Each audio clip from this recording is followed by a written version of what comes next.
This, for a simple pawn endgame, is a very tricky position. It's a draw with the best play. Doesn't really matter which side is to move. But for instance, white to move here. White has options like king a6 looks natural. Looks like black has to go here. Well, doesn't have to go. Can also go there since the capture is not forced, but it will transpose. White gets to play c5, forcing black to choose a side. And if black goes here, white with the idea that if white captures this, it's a stalemate. White has this nice move, king c8 instead, forcing c6. And then white is careful not to go here and stalemate, but go for the pawn this way. And even here, white has to be incredibly careful. Even this is still a blunder and throws away the win. This position, without a pawns, would be a win for white, regardless of who is to move here. But the extra a pawn, especially then a pawn covering this square, turns it into a draw, because now white cannot, well, white stalemates black. Without the pawns, this position is easily winning for white, because black has this square here to escape, but in that other one here, white has the pawn covering it, so no good. So king d6. But white can be trickier here and play king d6 instead. And this position with white to move, on the other hand, is a win. Because now, well, if you go there, we break through here and run through, and if you go here, you can go now here, and this comes with check, so there's no stalemate tricks here. Alright, so in this position, black should go king d8 on the other hand. And even this looks incredibly dangerous. If king goes b7, we don't go here, because then just white captures and promotes too fast. But instead, c6. And now, if white captures, we already saw this. It's a draw. And if white now captures this one, we lock the king in the corner instead. Now he can't escape.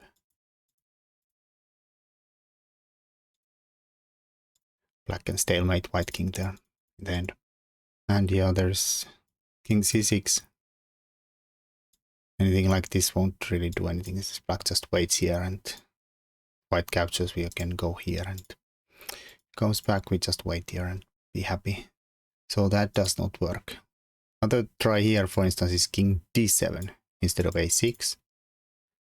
But then black has incredibly hard to find move to draw this c5. And now options again. White can draw a6, and black has to go here, and then eventually white will capture this, and black gets to c7.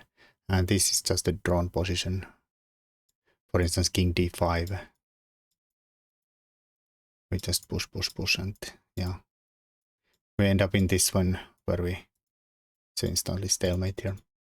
And here, instead, well, after c5, white tries something else, like keeps the pawn at a5. Black can go here, and then after the capture, for instance, black can still go here, and this doesn't make a difference where these pawns are. Or, well, this pawn is it here or here. It's still a draw. White can try a few ways. This gives him the option to go try to break through here. But king b7, c5. We don't push this because this ends up losing. And this is not well placed on the a6 for black. Black should always avoid playing a6 here. But king c7 again. And white can try to go through here, but then black goes to b8 instead. And then he can hide in the corner, and white can't push without stalemating. And yeah, this is not gonna end up anywhere. We'll end up in the same position anyways. We've already seen a few times. And yeah, this side, yeah, doesn't really do a difference here. White can break the opposition here at any time with a6, but it's not gonna be enough. here the pawn is covering this square, so there is no breakthrough here. So king c6, d7 always keeps the white king away, even though white has the opposition here. And yeah, this is not gonna get anywhere. King d7, king c7. Actually, black can go anywhere here, but this is probably the most normal way to go about it. End up stalemating themselves. So this requires quite a lot of accurate moves to hold. In a practical game, it would be very hard to hold, but it can be done. Anyways, thanks for watching. Until next time. Bye bye.